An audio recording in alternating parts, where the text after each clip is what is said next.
కమలమ్మకి హరిత పైన చాలా కోపంగా ఉంటుంది. 2 రోజుల నుండి హరిత తన జుట్టు బాలేదంటూ బాధపడుతుంది. కమలమ్మ ఏవేవో చేసినా ఫలితం మాత్రం ఉండట్లేదు. అందుకే తన చిన్న కూతురు హరితపై కోపంగా ఉంది. అక్కకి మాత్రం జుట్టు బావుంటుంది, నాకు మాత్రం బాగుండట్లేదు. ఎందుకని? నాకెందుకిలా చేశావమ్మా? వస్సై పొద్దున నుండి నీ గోల భరించలేకపోతున్నానే. అక్క జుట్టు చాలా పొడవుగా ఉంటుంది. అది చిన్నప్పటి నుండి జుట్టు కోసం ప్రత్యేకంగా ఏం చెయ్యలేదు. కానీ నువ్వు జుట్టుకు ఏవేవో క్రీములు వాడావు, అడ్డమైన ఆయిల్స్ వాడి ఈ గదికి తెచ్చావు. ఇప్పుడేమో నా మీద పడుతున్నావు. అమ్మా, నేనేం చిన్నపిల్లని కాదు, నన్నలా తిట్టకు. ఓయబ్బో, కోపం పొడుచుకొస్తుందే. అది కాదమ్మా తల్లి, ఇప్పటికిప్పుడు నీ జుట్టును బాగు చెయ్యలేనే. మనం దేవుళ్ళం కాదు, నువ్వు ఇలా అడగ్గానే అలా వరాలిచ్చేయడానికి. ఏం చెయ్యమంటావు? ఏదో ఒకటి చెయ్యమ్మా, నా జుట్టు బాగుండట్లేదు. సరే, ఒక పని చెయ్యి. నువ్వెళ్ళి అక్కతో చెప్పు, అదేదో ఒక ఉపాయం చెప్తుంది. సరేనా? ప్రస్తుతానికి నన్నొదిలేయ్. కాసేపు ప్రశాంతంగా ఉండనివ్వవే. అవతల నేను వంట చెయ్యాలి. వెళ్ళమ్మా తల్లి, వెళ్ళు అంటూ హరిత తన తల్లి కమలమ్మని అక్కడి నుండి పంపించేస్తుంది. హరిత చాలాసేపు తన జుట్టు గురించి ఆలోచిస్తూ బాధపడుతుంది. ఇక కాసేపటి తరువాత తన అక్క చంద్రిక దగ్గరికి వెళ్తుంది. చంద్రిక ఆ సమయంలో పూజ చేస్తూ ఉంటుంది. తన చెల్లిని చూసి, ఏంటే మూతలా పెట్టావు? ఏమైంది నీకు? నువ్వు పూజ కానివ్వక్క, పూజ అయ్యాక మాట్లాడుకుందాం. అయిపోయింది లేవే, పద అలా వెళ్ళి మాట్లాడుకుందాం. ఇంతకీ విషయం ఏంటి? మరేం లేదక్కా, కొన్ని రోజుల నుండి నా జుట్టు ఊడిపోతుంది. నాకు చాలా బాధగా ఉంది. ఏం చేయాలో అర్థం కావట్లేదు. ఏదైనా సలహా ఉంటే చెప్పక్కా. చూడు హరిత, ఆ దేవుడు మనకిచ్చిన దాంతో సంతృప్తి పడాలి. ఎప్పుడూ ప్రశాంతంగా ఉండాలి, నవ్వుతూ ఉండాలి, నవ్విస్తూ ఉండాలి. అప్పుడే కదా మనం బావుంటాం. అది కాకుండా మనసులో కుళ్ళు కుతంత్రాలు పెట్టుకుని పగద్వేషం పెంచుకొని ఎప్పుడూ బాధపెడుతూ ఉండకూడదు. ఏంటక్కా నువ్వు?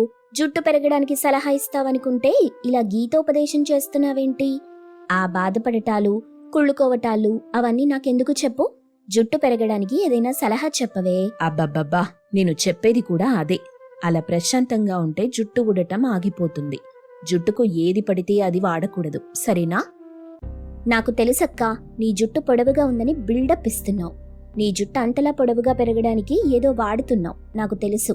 కానీ చెప్పట్లేదు. ఎక్కడ దాన్ని నేను కూడా నా జుట్టు నీకన్నా ఎక్కువ పొడవు పెరుగుతుందని జెలస్ నీకు. నీ మనసులో అదే ఉంది కదా? హరిత అలా అంటుంటే చంద్రికకి కోపం వస్తుంది.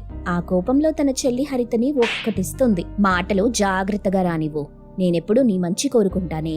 నువ్వు బావుండాలనే చూస్తాను. ఇలా తప్పుగా నాతో మాట్లాడకు. నీ పైన నాకు జెలసీ లేదు, కుళ్ళు కుతంత్రాలు అస్సలే లేవు. చంద్రిక తన చెల్లి హరితని అలా తిడుతూ ఉంటే అక్కడికి కమలం వస్తుంది. కన్నీళ్లు పెట్టుకుంటున్న హరితని చూస్తుంది. ఏంటే చంద్రిక, చెల్లిని కొట్టావా ఏంటి? అదలా ఏడుస్తుంది? చూడమ్మా, ఇది ఏదేదో మాట్లాడుతుంది. ఇదంటే నాకు కుళ్ళంట, జెలసీ అంట. నేను చిన్నప్పటి నుండి జుట్టుకు ఏదీ వాడలేదు కదా. ఇదేమో నేనేదో వాడుతున్నానని, అది చెప్పడం లేదని నాతో గొడవ పడుతుంది. నీకు చెప్పాను కదా హరిత, అక్కనలా అనొచ్చా? సరే పద అంటూ కమలమ్మ హరితని అక్కడి నుండి తీసుకెళ్లిపోతుంది. ఆ రోజు నుండి చంద్రికతో హరిత మాట్లాడడం మానేస్తుంది. వారం రోజులు అక్క చంద్రికతో మాట్లాడకపోయేసరికి కమలమ్మ బాధపడుతుంది. చూడమ్మా, ఒకే తల్లి బిడ్డలు ఇలా మాట్లాడుకోకుండా ఉండొచ్చా చెప్పు? నేను చెప్తున్నాను కదా, అక్కతో వెళ్ళి మాట్లాడు. నేను మాట్లాడను. దానికి జుట్టు చాలా పొడవుగా ఉందని పొగరు. నువ్వు కూడా దానికి సపోర్ట్ చేస్తావు. నాకు తెలుసు, చూస్తూ ఉండండి. నేను దానికంటే పొడవాటి జుట్టు పెంచుకొని చూపిస్తాను. నా జుట్టుని చూసి అది కుళ్ళుకోవాలి. ఓసై, ఏం మాట్లాడుతున్నావే? నీకేమైనా పిచ్చి పట్టిందా?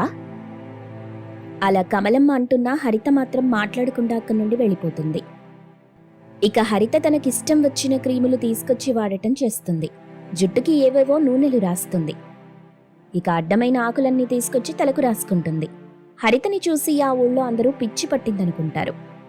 కమలమ్మకు తన చిన్న కూతురు హరిత ప్రవర్తనపై బాధ కలిగింది. కోపం కూడా వచ్చింది. ఒకరోజు ఆ ఇంటికి చంద్రిక హరితల బావ సీను వస్తాడు. సీనుని చూడగానే మనసు పారేసుకుంది హరిత. చాలా రోజులైంది ఇంటికొచ్చి. అలా కూర్చో బాబు, భోజనం వడ్డిస్తాను. వద్దత్తయ్యా, నాన్నొకసారి చూసి రమ్మని పంపారు. అందుకే మిమ్మల్ని చూసెళ్దామని వచ్చాను. అమ్మా చంద్రిక, బావకి తినడానికి ఏదైనా తెచ్చివ్వు.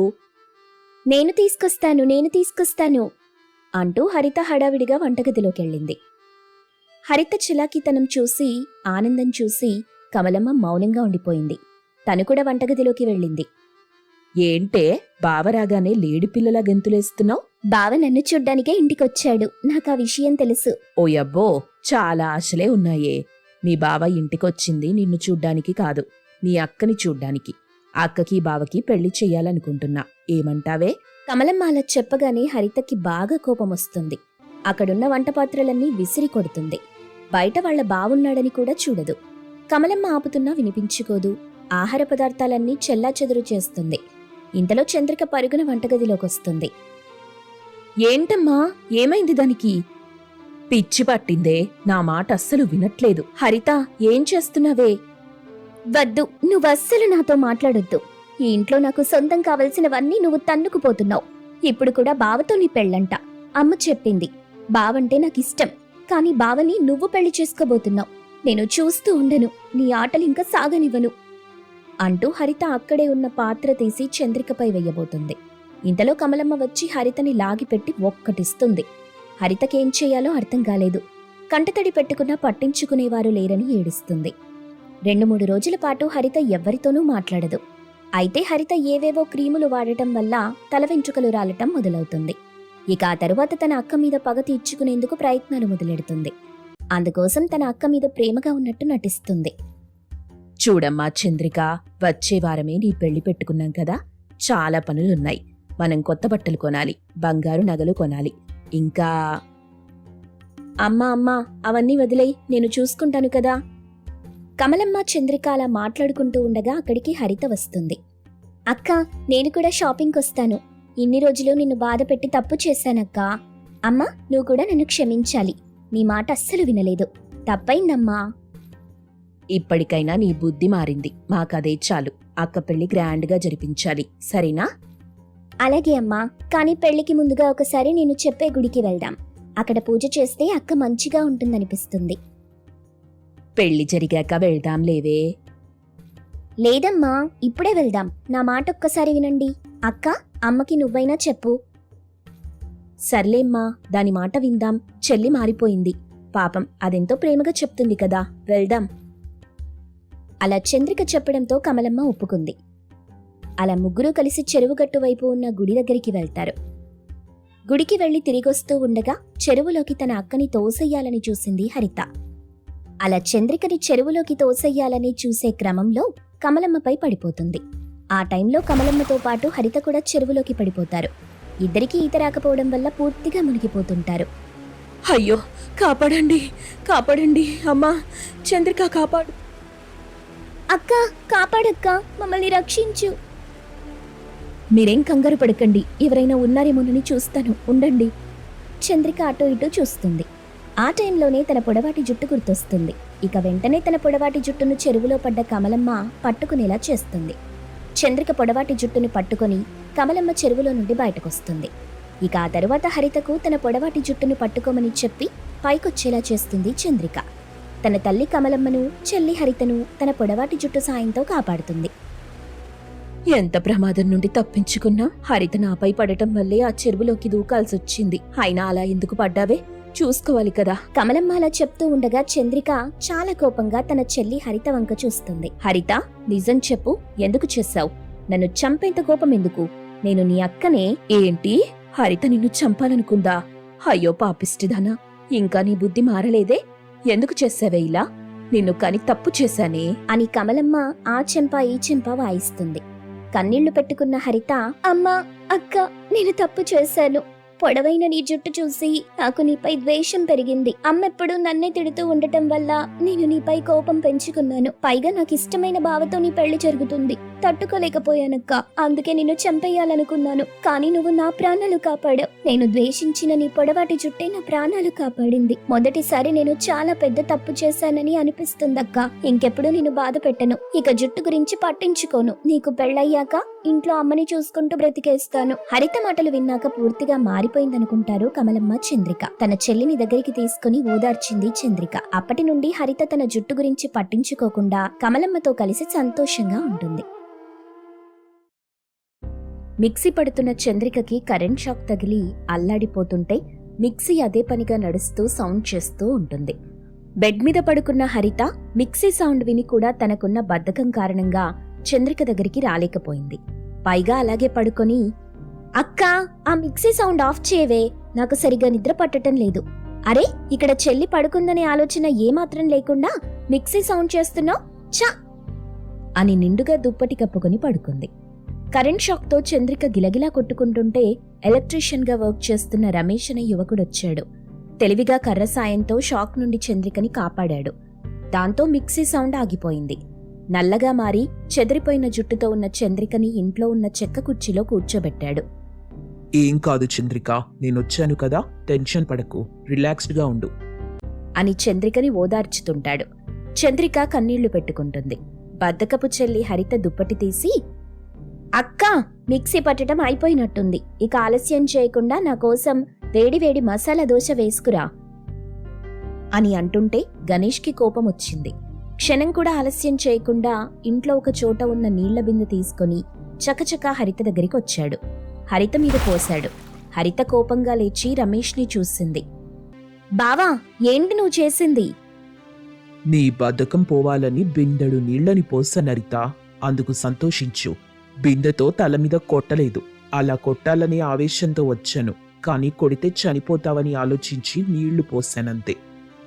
నేనక్కకి చెప్తాను అని హరిత ఇంట్లోని చెక్క కుర్చీలో కూర్చొని చెదిరిన జుట్టుతో నల్లగా మారి కన్నీళ్లు పెట్టుకుంటున్న అక్క చంద్రిక దగ్గరికొచ్చింది. అయోమయంగా చంద్రికని చూసి కంగారు పడుతూ, ఏవైందక్కా, ఇలా నల్లగా పిచ్చి పట్టిన దానిలా అయ్యావ్? బావ నిన్ను కూడా అని అంటుండగా చంద్రిక హరిత చెంప మీద కొట్టింది. హరిత షాక్ తిని, ఏమైందక్కా, నన్నెందుకు కొడుతున్నావు అని అడుగుతుంటే రమేష్ వాళ్ల దగ్గరికొచ్చాడు. నీ బద్ధకం కారణంగా ఈరోజు చంద్రిక చనిపోయేది హరిత. ఏం మాట్లాడుతున్నావు బావా? నా బద్ధకం కారణంగా అక్క చనిపోవటమేంటి? హరిత, మీ అక్క మిక్సీ పడుతుండగా కరెంట్ షాక్ కొట్టింది. మిక్సీ అంత సౌండ్ చేస్తుంటే ఏమైందో ఏమోనని పరిగెత్తుకు రాకుండా బద్ధకంతో అలాగే పడుకునుంటావా? నేను రావటం క్షణం ఆలస్యమైతే చంద్రిక అని బాధతో రమేష్ గొంతు నిండిపోయింది. కళ్లలో నుండి కన్నీళ్లొచ్చాయి. హరిత కన్నీళ్లు పెట్టుకుంది. నన్ను మన్నించక్క, నా బద్ధకం ఇంత దారుణమైన పని చేస్తుందనుకోలేదు. హరిత, ఇప్పటికైనా నువ్వు నీ బద్ధకాన్ని విడిచిపెట్టు. మీ అక్కతో జాబ్కి వెళ్ళు. ఇంటి దగ్గర ఉండటం వల్లే నీకు బద్ధకం అంటుకుంది. పని చేస్తుండు, బావుంటుంది. అలాగే బావా, ఈ క్షణం నుండి పని మొదలెడతాను. మరింకా ఇక్కడే ఉన్నావు, వెళ్ళు, వెళ్ళి టీ పెట్టుకురా, వెళ్ళు అని చెప్పగానే హరిత వెళ్ళిపోతుంది. రమేష్ దీనంగా ఉన్న చంద్రికకి ధైర్యం చెప్తుంటాడు. హరిత వాళ్ల దగ్గరికొచ్చింది. రమేష్ చంద్రికని పెళ్లి చేసుకోలేదు.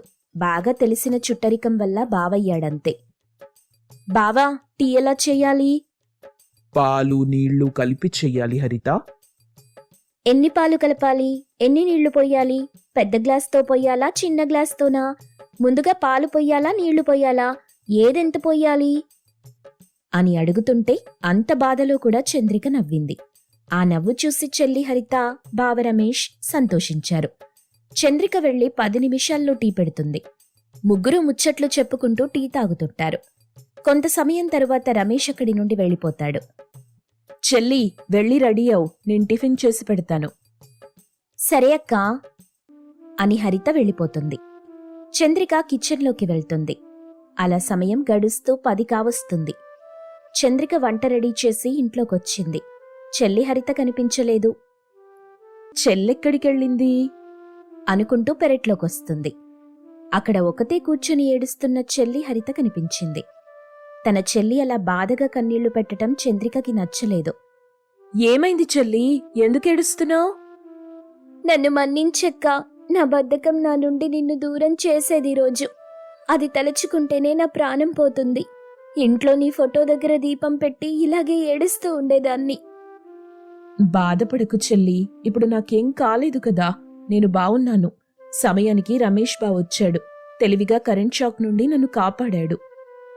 కరెంట్ షాక్ తగిలి నువ్వంతగా అల్లాడిపోతుంటే నేను మాత్రం బద్ధకంగా పడుకుని ఉన్నాననే ఫీలింగ్ నన్ను మరింతలా బాధపెడుతుందక్కా.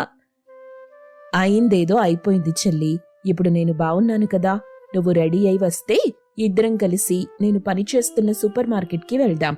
ఓనర్తో మాట్లాడి నీకొక పని ఇప్పిస్తాను. సరే అక్క, అప్పుడు కానీ నాకు బుద్ధి రాదు. ఇక నుండి నేను కూడా అన్ని పనులు నీతో పోటీపడి చేస్తానక్క. నేనే ముందుగా ఆ పని కంప్లీట్ చేస్తాను. ఇలాగే మాట్లాడుతూ ఇక్కడే ఉంటావా? నాతో పాటు సూపర్ మార్కెట్కి వస్తావా? ఇక్కడెందుకుంటానక్క? నేను పని చెయ్యాలని ఫిక్స్ అయిపోయాను. చేస్తాను, పద. పద అంటూ ఇక్కడే ఉన్నావు చెల్లి. ఒక్క అడుగు కూడా ముందుకు వేయలేకపోతున్నావు. అంటే బద్ధకం నిన్ను వదిలిపెట్టలేదన్నమాట. ఏ మాటకు ఆ మాటే చెప్పుకోవాలక్క. రమేష్ బావ ఆ దేవుడు పంపించినట్టు సమయానికి వచ్చాడు కాబట్టి నువ్వు ప్రాణాలతో ఉన్నావు. నా బద్ధకం కారణంగా నువ్వు... వామ్మో, తలుచుకుంటేనే బాధగా ఉంది, భయంగా ఉంది. నాకొక్కటి అర్థమైంది చెల్లి. ఏమర్థమైందక్కా?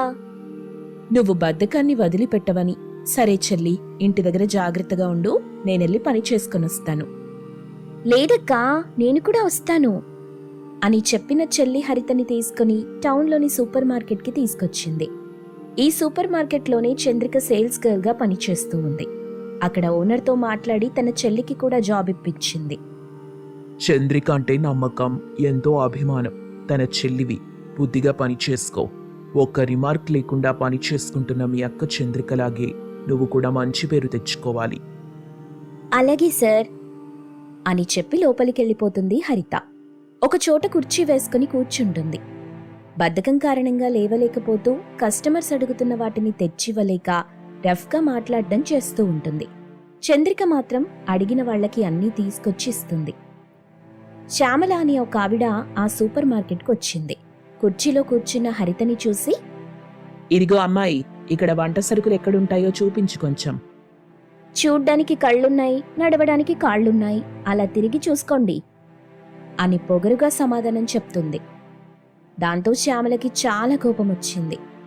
ఆ షాప్ ఓనర్ని పిలిచి హరిత చేస్తున్న పని గురించి చెప్తుంది. కోపంగా ఓనర్, వెళ్ళిపో, నీకిక్కడ పని లేదు. నువ్విక్కడికి వచ్చింది పని చేయడానికా, బద్ధకంగా కూర్చోవడానికా? ఇది సూపర్ మార్కెట్.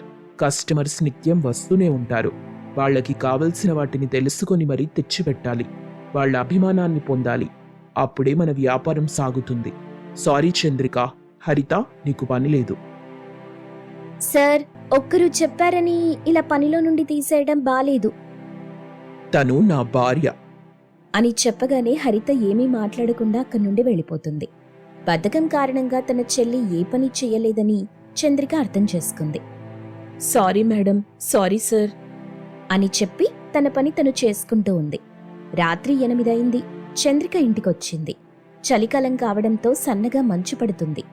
చంద్రిక చలికి వణుకుతూ గుమ్మం దగ్గర నిలబడి హరితని పిలుస్తూ ఉంటుంది. హరిత ఇంట్లో హాయిగా పడుకొనుంటుంది. పిలిచి పిలిచి చంద్రిక అలిసిపోతుంది. బద్ధకం కారణంగా హరిత లేవలేకపోతుంది. చంద్రిక ఎన్నోసార్లు ఫోన్ చేస్తుంది. హరిత ఫోన్ మోగుతూ ఉంటుంది కానీ హరిత ఆన్సర్ చేయలేకపోతుంది. పోనీలే, ఇంట్లో లైట్స్ వేసుకుని పడుకుంది. బయట నేను చలిమంట వేసుకుంటాను అని ఇంటి ముందు చలిమంట వేసుకుని కూర్చుంది హరిత. అలా సమయం గడుస్తూ ఉంటుంది.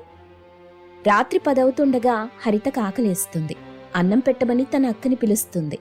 ఎంత పిలిచినా చంద్రిక రాకపోవడంతో హరిత అతి కష్టం మీద లేచి ఇల్లంతా చూస్తుంది. ఎక్కడా తన అక్క చంద్రిక కనిపించలేదు. టైం చూసింది.